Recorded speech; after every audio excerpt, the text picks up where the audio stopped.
साथियों नमस्कार। सत्य की खोज में आपका स्वागत है।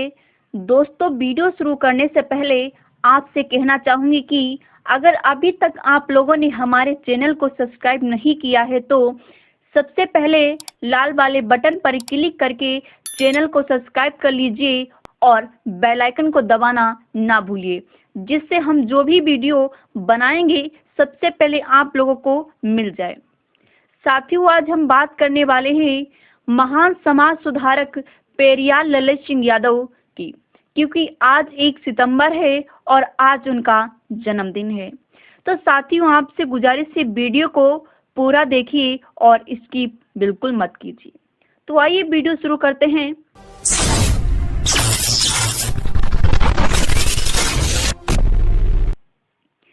साथियों, ललित सिंह यादव जी का जन्म 1 सितंबर 1911 को ग्राम कटारा में हुआ था। इनके पिताजी का नाम गज्जू सिंह यादव तथा उनकी माता का नाम मौला देवी था। इन्होंने किसानों के लिए, जवानों के लिए तथा देश में फैल रही जातिवादी मानसिकता को दबाने के लिए, छुआछूत को मिटाने के लिए, सम्मान को बढ़ाने के लिए देश में हमेशा काम करते रहे। बलिदान न सिंह का होते सुना, बकरे बलि बेदी पर लाए गए, विषधारी को दूध पिलाया गया, केंचुए कटिया में फंसाए गए, नट काटे टेढ़े पादप गए, सीधों पर सदा आरे चलाए गए, बालना बांका बलवान का भया, बलहीन सदा तड़पाए गए। 4 लाइनों में दुनिया भर के शोषितों का दर्द बयां करने वाले उत्तर भारत में पेरियार की उपाधि से जाने जाने वाले ललित सिंह यादव जी की जन्म जयंती पर आज हम सब उनको सत सत नमन करते हैं। पेरियार ललित सिंह यादव जी को एक खास पुस्तक के नाम से जाना जाता है, जिसका नाम है सच्ची रामायण। 1968 में पेरियार ललित सिंह यादव जी ने ईवी रामास्वामी पेरियार की बुक, जो कन्नड़ और इंग्लिश में पहले ही छप चुकी थी, 1968 में उन्होंने उसका हिंदी वर्जन छपवाया। जैसे ही बुक प्रकाशित हुई, पूरे देश भर के अंदर हिंदूवादियों में, ब्राह्मणवादियों के दिमाग को झन्नाटेदार चोट लगी। उस झन्नाटेदार चोट ने ये असर किया कि यूपी के अंदर एक मुकदमा ललित सिंह यादव जी के खिलाफ लिखा गया। जब ये मुकदमा लिखा गया तो कोर्ट ने उनकी समस्त प्रतियों को जब्त करने का आदेश दिया। 1969 का ये मुकदमा सिर्फ 1 साल बुक को लिखे हुए और 1 ही साल के अंदर हड़कंप मच गया और बुक की प्रतियां जब्त कर ली गईं। इस बात से परेशान नहीं हुए ललित सिंह यादव और बाकी खुश हुए कि अच्छा है, जहां चोट लगनी चाहिए थी वहां असर हुआ है। प्रतियां जब्त कर ली गई और जब्त करने के बाद उन प्रतियों को पूरी तरीके से प्रतिबंधित कर दिया गया। जब मुकदमे की सुनवाई चल रही थी तो इलाहाबाद हाई कोर्ट में कहा गया कि सच्ची रामायण लिखने वाले ईवी रामास्वामी पेरियार की बुक को ट्रांसलेट करके ललित सिंह यादव ने देश भर के हिंदुओं की भावनाओं को आहत किया है। ठेस पहुंचाने के इरादे से किताब लिखी गई है।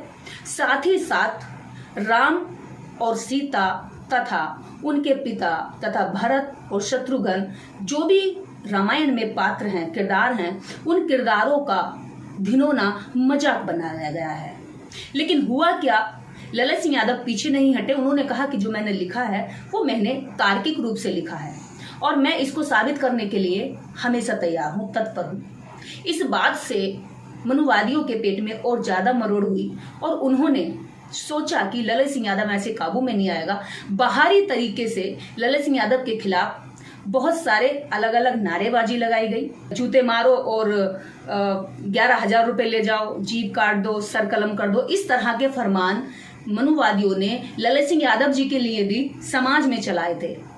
ललित सिंह यादव जी की जान को बेहद खतरा था, लेकिन फिर भी जो एक बार सच्चाई को जान ले वो सच्चाई से मुंह नहीं मोड़ता। और ललित सिंह यादव ठहरे एक जिद्दी व्यक्ति, ऐसा जिद्दी व्यक्ति जिसने इस देश में ब्रिटिश गवर्नमेंट के अंदर रहकर ब्रिटिश हुकूमत के खिलाफ भी आंदोलन चलाया।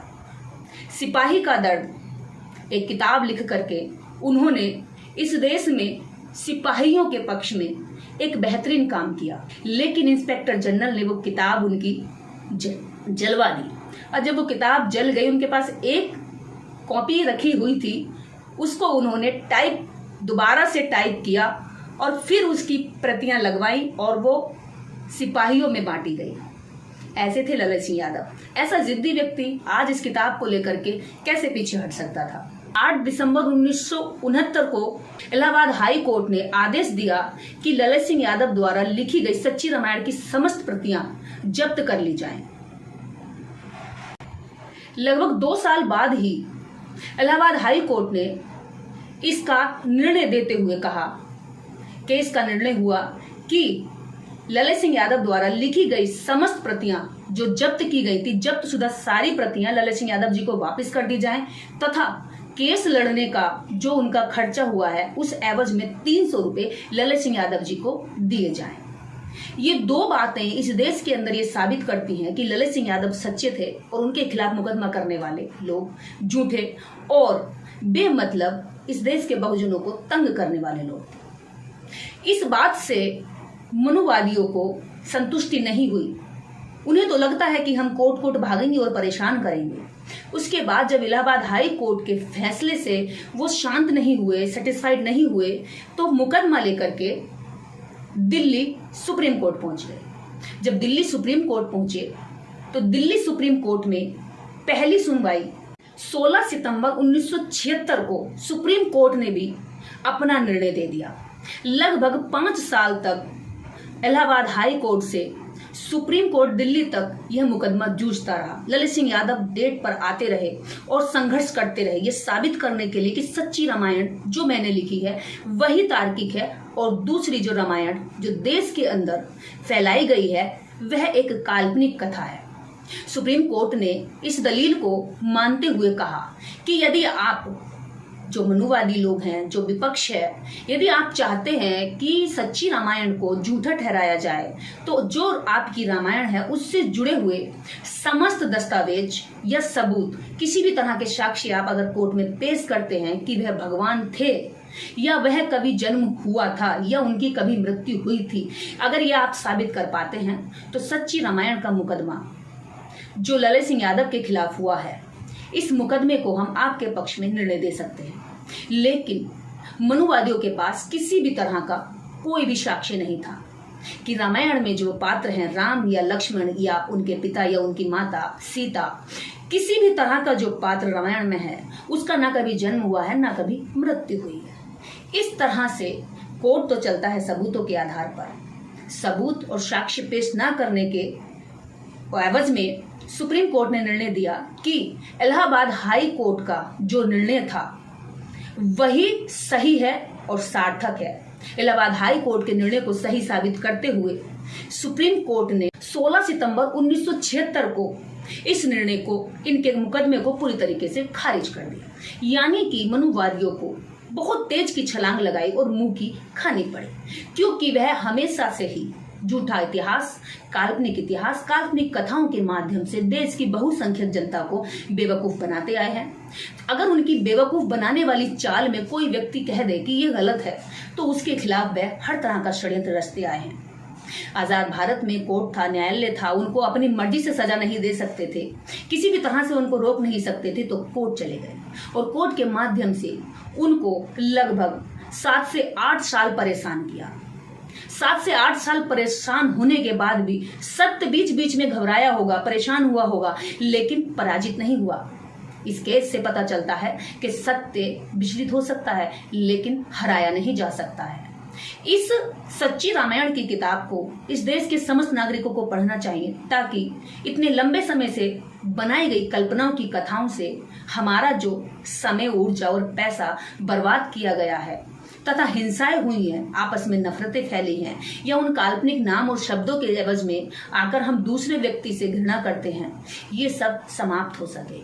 शांति का और सौहार्द का माहौल बनाने के लिए ही ईवी रामास्वामी पेरियार की लिखी गई यह बुक सच्ची रामायण के रूप में ललित सिंह यादव जी ने उत्तर भारत में पेश की, और हिंदी में शायद वो नहीं लिखते तो हम जैसे बहुत सारे करोड़ों लोग इस सच्ची रामायण की कुंजी जो अंदर लिखी हुई सच्चाई है वो नहीं जान पाते। यदि हमें आज काल्पनिक रामायण पर तर्क करने की शक्ति आई है तो इसके पीछे सच्ची रामायण का हाथ है, क्योंकि इससे पहले कोई भी तर्क करने की क्षमता नहीं रखता था, ना ही इतनी हिम्मत होती थी, क्योंकि इतना भय का माहौल था कि मनुवादी हर जगह हावी थे, हर जगह परेशान करने के लिए तैयार बैठे रहते थे। इसलिए किसी की भी हिम्मत नहीं होती थी। अगर आज हमें ये हिम्मत है, जुनून है, जज्बा है, तो ये पेरियार ललित सिंह यादव जी से मिलता है। और पेरियार ललित सिंह यादव जी की आज जयंती पर हम उनको 1 सितंबर 1921 को जन्मे ललित सिंह यादव जी का ये मुख्य दस्तावेज इस भारत के लिए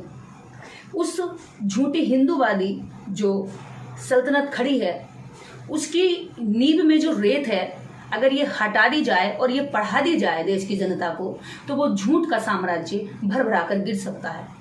इसी बात की दहशत और डर मनुवादियों के मन में था। इसीलिए इस सच्ची रामायण, आप देख रहे हैं ना क्या नाम लिखा है उन्होंने, सच्ची रामायण, यानी सच हमेशा चुपता है, इसीलिए उन्होंने इसका नाम सच्ची रामायण रखा। और सच्ची रामायण इस देश के समस्त लोगों को पढ़नी चाहिए, खासकर उन लोगों को तो पढ़नी ही चाहिए जो रामायण पर विश्वास करते हैं, जो रामायण की कथा कराते हैं। तो ऐसे ललित सिंह यादव जी को आज भारत के अंदर बच्चा बच्चा जान रहा है और समझ रहा है। तो इसके पीछे में कोई सामान्य शख्सियत नहीं थे, वो एक महान शख्सियत थे। उनके जीवन में अनेकों समय पर अलग अलग उन्होंने कारनामे किए हैं जिनके बारे में हम सबको जानकारी होनी ही चाहिए। ललित सिंह यादव जी ने 5 नाटक लिखे हैं। महान शख्सियत ललित सिंह यादव जी ने 1967 में हिंदू धर्म को त्याग कर बौद्ध धर्म की शरण ले ली थी। जब जब पेरियार ईवी रामास्वामी का नाम लिया जाएगा तब तब उनके मुख्य शिष्य, उनके मुख्य क्या कहूं अनुयायी ललित सिंह यादव जैसे ईवी रामास्वामी पेरियार के अनुयायी बनना है। क्योंकि जब हम अनुयायी बनते हैं तो अपने आदर्श का जो रुका हुआ काम है उसको आगे बढ़ाते हैं। बाबा साहेब डॉक्टर अंबेडकर या देश के सारे संत महापुरुष, उन लोगों ने यही कहा है कि भक्त मत बनो, अनुयायी बनो। जैसे कि ललित सिंह यादव ईवी रामास्वामी पेरियार के अनुयायी थे। हमें ऐसा ही अनुयायी बनकर अपने महापुरुषों का रुका हुआ मिशन आगे बढ़ाना है। आपको ये बात शायद समझ में आए कि रुका हुआ पानी सड़ जाता है, पीने योग्य नहीं रहता है, बदबू आती है। इसी तरह से यदि हम रुक गए, मिशन रुक गया, तो हमारे अधिकार सड़ जाएंगे। हमारा जो विचार है, जो हमारे इस देश के अंदर अधिकार हैं, वो छीन लिए जाएंगे। इसलिए आज जरूरत है कि अपने महापुरुषों को पढ़ें और उनकी कई बातों को अपने जीवन में आत्मसात करें। तो साथियों, दी हुई जानकारी कैसी लगी आप लोग कमेंट बॉक्स में अपनी राय जरूर दें। मिलते हैं आप लोगों को अगली वीडियो में, तब तक के लिए सभी को नमस्कार।